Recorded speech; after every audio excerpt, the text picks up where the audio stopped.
Elements में हमने पढ़ा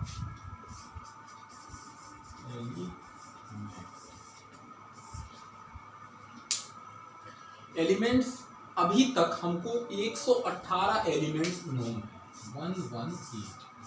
118 एलिमेंट हमको पता है, अभी तक खोजे जा चुके हैं, जिसमें से 98 आउट ऑफ 98 जो है ये नेचुरली पाए जाते हैं, और बाकी जो बच गए उनको हमने लेबोरेटरी में बनाया हुआ है, इनको हमने लेबोरेटरी में बनाया हुआ है। अब सवाल ये उठता है कि एलिमेंट्स आते कहाँ से हैं। एलिमेंट्स में हमने देखा जैसे सपोज आयरन, कॉपर, ये सब मेटल्स हैं, कुछ नॉन मेटल्स हैं, ऑक्सीजन, कार्बन एक्सेट्रा। तो अब ये सारी चीजें हम जमीन के अंदर से मिनरल्स के तौर पे खुदाई करके निकालते हैं। जमीन की खुदाई, अर्थ क्रस्ट के अंदर से हम निकालते हैं, उसको हम लोग कहते हैं मिनरल। जमीन के अंदर से जो पानी निकालते हैं काफी डीप अर्थ क्रस्ट के अंदर से, उसको कहते हैं ना mineral water. Water contains lot of minerals. तो मिनरल्स जो हैं वो हम नीचे से निकालते हैं, और इन मिनरल्स को निकालने के बाद इनके अंदर से आयरन एक्सट्रैक्ट किया जाता है।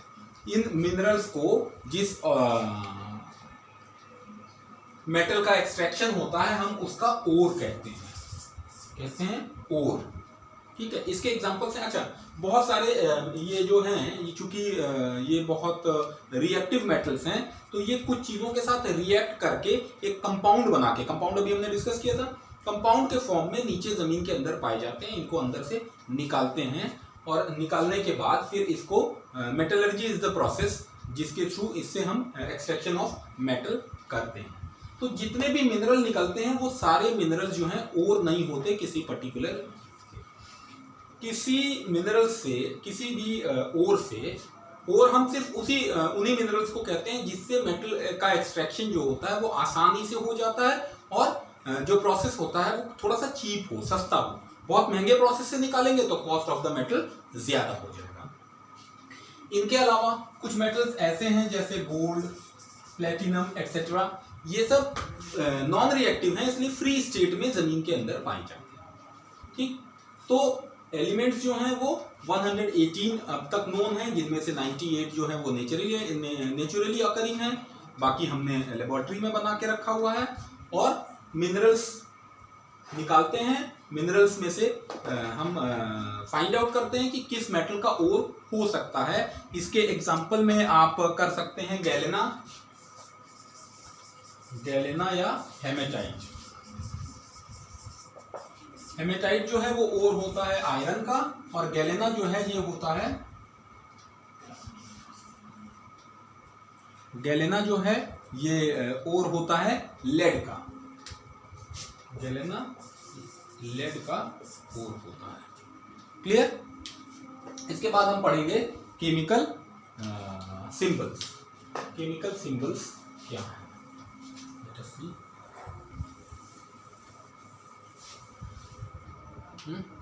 केमिकल सिंबल्स,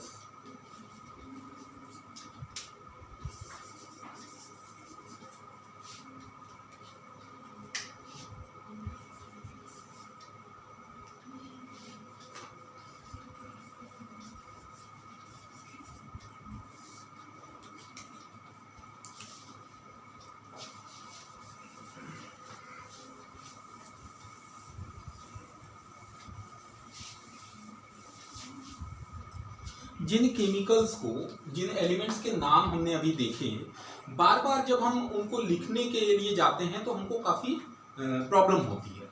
इस वजह से उस पर्टिकुलर जो एलिमेंट्स हैं उनके लिए कुछ सिंबल्स, जैसे अभी मैंने यूज़ भी किया था, carbon, hydrogen, oxygen, chlorine, calcium, nitrogen, sodium, इस तरह से इनके कुछ सिंबल्स आए।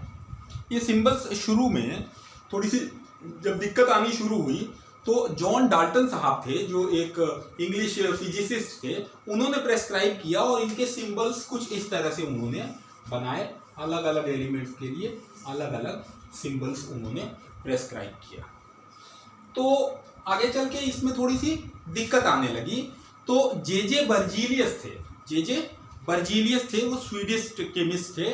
उन्होंने कहा कि नहीं, जो केमिकल जिन एलिमेंट्स की हम बात कर रहे हैं उनके फर्स्ट और सेकंड लेटर समटाइम एक लेटर या कभी एक से ज्यादा लेटर को लेकर के हम उनके सिंबल्स बनाएं तो हमको ज्यादा आसानी होगी। तो उन्होंने शुरुआत कराया, उन्होंने बताया कि C फॉर कार्बन, और जब कैल्शियम की बारी आई तो C रिपीट होने जा रहा था क्लोरीन और कैल्शियम के केस में, तो क्लोरीन में C के साथ L लगाया और कैल्शियम में C के साथ A लगाया। इसी तरह हाइड्रोजन के लिए H, ऑक्सीजन के लिए O, ये सिंबल प्रेस्क्राइब किए गए और ऑल ओवर द वर्ल्ड आज हम इन्हीं सिंबल्स के थ्रू केमिस्ट्री की को जानते और पढ़ते हैं। इसमें क्या होता है कि जो पहला लेटर होता है वो हमेशा कैपिटल लेटर होता है, दूसरा लेटर जब हम यूज करते हैं तो सेकंड लेटर स्मॉल लेटर से लेते हैं, ठीक है। तो मैं बहुत सारे एलिमेंट्स जब इस तरीके से करना शुरू किया तो बहुत सारे एलिमेंट्स थे जिनके नाम जो शुरू हो रहे थे इंग्लिश अल्फाबेट से, वो मैच कर रहे थे, दिक्कत हो रही थी। जैसे सिल्वर के लिए हमने Ag लिया, तो सिल्वर S हमने सल्फर के लिए ले लिया था और Si हमने सिलिकॉन के लिए ले लिया था। तो फिर बारी आई कि अब सिल्वर के लिए क्या करें, तो सिल्वर के का लैटिन नेम लिया गया और उसका नाम अर्जेंटम से Ag बनाया गया। कॉपर C चूंकि खर्च हो चुका था, कई बार खर्च हो चुका था, तो Cu क्यूप्रम बनाया गया। इस तरह से बहुत सारे एलिमेंट्स के जो नाम हैं वो रखे गए थे।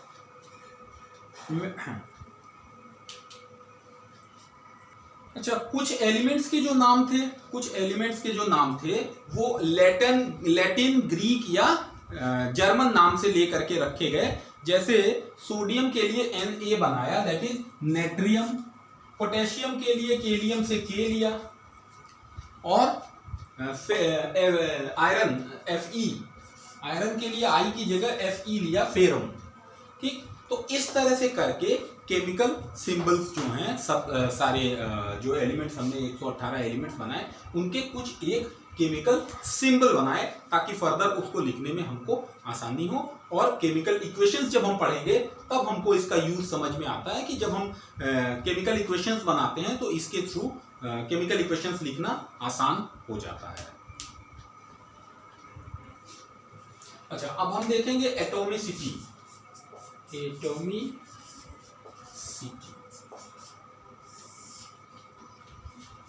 बहुत सारे एलिमेंट्स यहाँ पे ऐसे जब हम लिखते हैं तो बहुत सारे ऐसे एटम्स हैं जो नॉन रिएक्टिव होते हैं और फ्री स्टेट में पाए जाते हैं। मतलब वो आराम से एनवायरनमेंट में फैले हुए हैं और अपनी जगह पे रुके हुए हैं, अचानक से किसी के साथ केमिकल रिएक्शन करके उनको प्रॉब्लम नहीं होती है। तो फ्री स्टेट पाना आगे की क्लासेस में जब आप कॉन्फ़िगरेशन पढ़ोगे और नंबर ऑफ इलेक्ट्रॉन्स पढ़ोगे तो ये चीज़ें और क्लियर होंगी। तो एटॉमिसिटी में क्या होता है कि जो एटम्स होते हैं वो मोनो एटॉमिक होते हैं,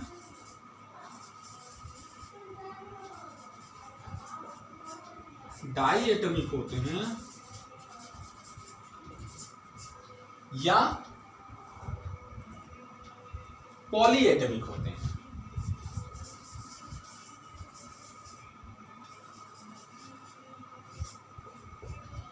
मोनो एटॉमिक का मतलब ऐसे एटम्स जो जैसे आर्गन, नियॉन, ये फ्री स्टेट में रह सकते हैं।